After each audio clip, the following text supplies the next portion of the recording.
만성 두드러기는 기본적으로 항히스타민제를 복용하는 것이 기본적인 치료법이죠. 심할 경우에는 스테로이드, 면역 억제제, 항류코트리엔 제제 등이 추가로 처방되는 것이 만성 두드러기의 서양의학적인 치료 가이드입니다. 문제는 만성 특발성 두드러기, 즉 만성적으로 진행되는 원인 불명의 두드러기 환자분들은 이런 약물들을 이제 장기간 복용하시게 되고 또 효과가 없는 경우도 종종 있다 보니 두드러기 치료를 위해 이런 약물들을 언제까지 어떻게 복용해야 할까 많이 궁금해 하십니다. 그래서 오늘은 만성 두드러기 치료에 있어 이제 항히스타민제나 스테로이드와 같은 약물을 어떻게 복용해야 하는지 주의사항에 대해서 얘기해 볼까 합니다. 우선 첫 번째, 처방받은 약물의 내용과 용량을 정확히 파악해라입니다. 두드러기의 1차적인 치료법은 항히스타민제의 복용이라고 앞서 말씀드렸죠. 그런데 간혹 두드러기 증상이 심하거나 혹은 빨리 효과를 보기 위해 두드러기 초기부터 항히스타민제와 부신피질 호르몬제, 즉 스테로이드를 같이 복용하는 경우가 종종 있습니다. 항히스타민제와 스테로이드는 두드러기 진정에 있어서 조금은 작용 기전이 다른데요.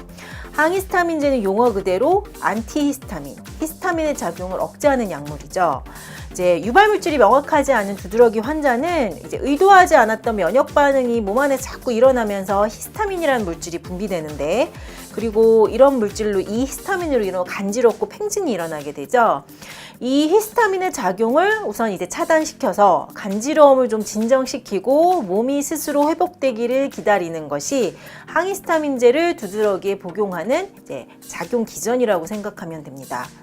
반면 부신피질 호르몬제, 스테로이드는요, 면역 반응 자체를 억제시켜서 염증 반응을 억제시키는 약물이죠. 때문에 스테로이드는 반동 현상, 리바운드 현상이 있을 수 있는 약물입니다.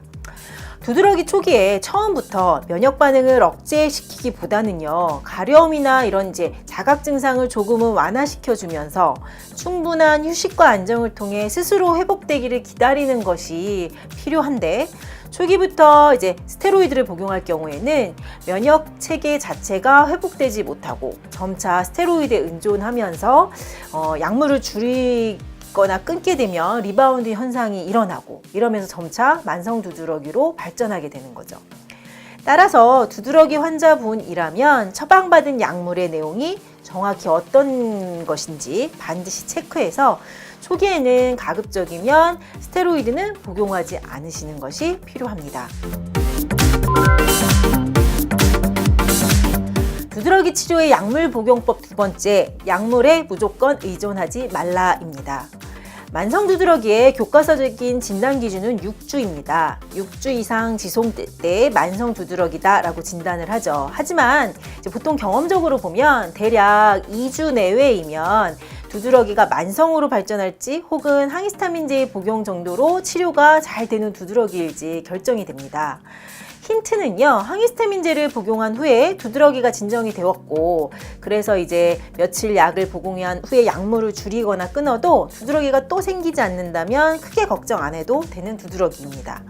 반면 약물을 복용했는데 두드러기가 진정되지 않고 지속되거나 혹은 며칠 복용을 해서 안정된 듯해서 약물을 줄였더니 또 다시 두드러기가 발생한다면 히스타민 억제를, 항히스타민제를 복용함으로써 히스타민 억제를 통해 단기간에 회복될 수 없는 상태일 가능성이 높습니다. 이런 경우는요, 정확한 체질 진단과 생활, 그 다음에 식이 조절, 면역 체계를 정상화시키는 한의학적인 치료법이 필요합니다. 따라서 만성 두드러기인지 체크해 본다고 6주 이상을 쭉 항히스타민제나 스테로이드에 의존하고 그제서야 치료법을 찾기보다는요, 발병 초기에 상태를 잘 관찰해서 치료를 어떻게 하는지 좋을지 체크하는 것이 필요합니다. 두드러기의 약물 사용법 세 번째, 항히스타민제를 주기적으로 정해진 시간에 복용하기보다는요, 필요할 때 복용하셔라입니다. 두드러기 환자분들이 보통 약을 처방받으면 하루에 두세 번 규칙적으로 꼬박꼬박 복용을 권유받죠. 그런데 항히스타민제라는 약물 자체가 히스타민 수용체에 작용을 해서 히스타민이 작용을 하지 못하게 하는 약물이기 때문에 규칙적인 시간에 꼬박꼬박 약물을 복용할 경우에는 오히려 이제 몸 안에 히스타민 분비가 규칙적인 시간에 발생할수록 길들여질 수도 있습니다. 예를 들어 이제 8시간마다 규칙적으로 약을 먹다 보면 약 기운이 떨어질 때쯤 되면 또 두드러기가 일어나고, 그러다 보면 또 약을 먹고, 그러다 보면 또 점차 같은 약을 먹어도 호전이 되지 않고, 그러면서 만성화되기도 한다는 거죠. 물론 두드러기 초기에는 정해진 시간에 규칙적으로 복약을 하셔도 됩니다. 하지만 만성화된 경우라면요, 음식 조절이나 휴식, 냉찜질이나 목욕 등을 통해 최대한 증상을 조절해 보시고요. 증상을 참을 수 없을 때 항히스타민제를 복용하는 것을 권해드립니다. 약물 의존도를 낮추고 몸의 면역 체계가 회복되는 시간적 여유를 주는 방법이죠. 두드러기의 항히스타민제 사용법, 물론 이런 모든 과정은 본인의 상태를 세심하게 관찰하고 필요한 경우 숙련된 의료인과 함께 진행하는 것이 필요합니다. 그리고 이제 만성 두드러기에 있어 무엇보다 중요한 것은요, 정확한 체질 진단, 생활 교정을 통해 몸 스스로가 회복될 수 있는 방법을 찾아가는 것. 이것이 바로 피부호흡 건강법에서 강조하는 점입니다.